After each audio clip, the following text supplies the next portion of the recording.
টানা ৩ বছর বিশ্বের সবচেয়ে বেশি আয় করা ক্রীড়াবিদের তালিকায় শীর্ষে অবস্থান করছেন ক্রিস্টিয়ানো রোনালদো। সব মিলিয়ে ৫ বার এই তালিকার সবার উপরে নাম উঠল তার। ৪০ বছর বয়সী এই কিংবদন্তি ফুটবলার গত এক বছরে আয় করেছেন ২৭ কোটি ৫০ লাখ মার্কিন ডলার, বাংলাদেশি মুদ্রায় যা ৩,০৯৭ কোটি ৫০ লাখ টাকা।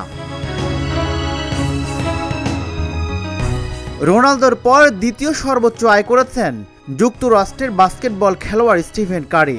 তার উপার্জন ৫০ কোটি ৬০ লাখ ডলার, যা বাংলাদেশি টাকায় ১,৮২২ কোটি ২০ লাখ টাকা।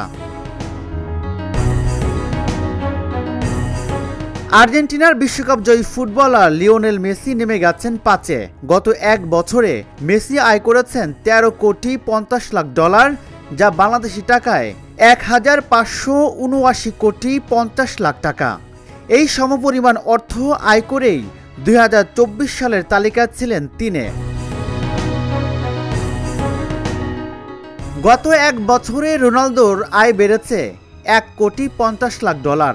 এর পেছনে বড় ভূমিকা রেখেছে সামাজিক যোগাযোগ মাধ্যমে তার বিশাল সংখ্যক অনুসারী, যা অনেক আগেই ১০০ কোটি ছাড়িয়েছে।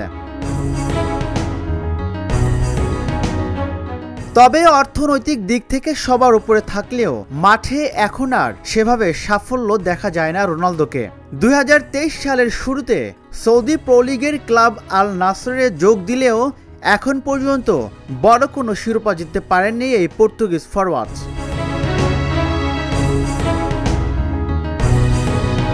আয়ের তালিকায় শীর্ষ ২-এ উঠে আসা স্টিফেন কারি গত মার্চে NBA বাস্কেটবল ইতিহাসে প্রথম খেলোয়াড় হিসেবে ৪,০০০ বারের মতো ৩ পয়েন্ট তোলেন।